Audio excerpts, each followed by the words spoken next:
yaparsın. Aferin. Merve görmüşsün. Soğuk cüzgün kaydediyle atalım. Ben de buradayım. Ne oldu kızım? Aa, paltarı battı bakın. Hani görünmüyor. Koktu be, koktu be. Koktu be, yaxşı. Aycan. Yazıblar göz. Ben bu salatı sevdim. Donur. Sen sevmedin. Doğrudan kızlar. Şəhərdə. Donur. Sana birlikte. Ay Allah, rent-a-car çok sağ. Gid oğlana değil mi? Gid yak. Donmur. İki tane. Üç tane.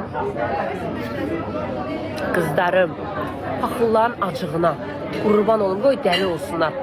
Ekranı tıklayın, yayını paylaşın da. Qurban sizə, qoy dəli olsunlar, qoy infaqlırsın onları. Az içki mühürlərdə biri kanı qaralı. İçkimi dəridən oturur. Bir səhifə açır, mənə aklına gələni yazır, öz səhifəsini yazır. Allah'ım bədbəxtdir. Bir dənə maksimal tıklayın. Açıldı kızım. Amma məncə donur yayın. Donmur məndə, bomba kimi. Mən Aybənin internetə qoşulmuşam. Məndə yoxdur ki. Donuram qızlar. O da alıb əlinizdən. Mənim qızlarım donur hə. Sol qabağı çəkmək. Can qızım. Donur. Niyə donur Donmur aşkım, əladır. Salam uşaq. Hə, o yalancılar da onda. Hə, qızlar. Paxılların acığına ekranı tıklayın. Baxlar ki, aklımda var şəfət. Evet, ekranı tıklayın, qoy görsünlər, dəli olsunlar. Yayını paylaşın. Nə yiyiz? Dürzə. Müşkan evdədir, Arzu'nun evində. Bağda.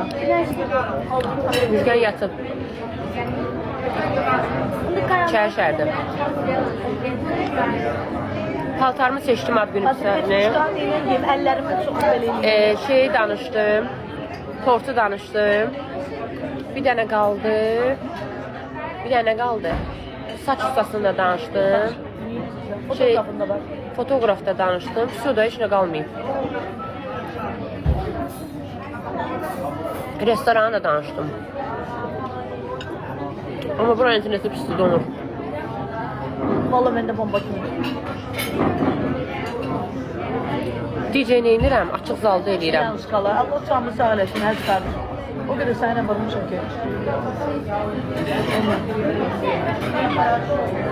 Mənim yadımda 4 gündən oturub yaz qalıb eləmişəm. Vallahi kimdən. Vallahi kimdən nə bilir. Soku şeydə içmirəm ki, bloka geyrəm. Bilmirəm ha. Naybə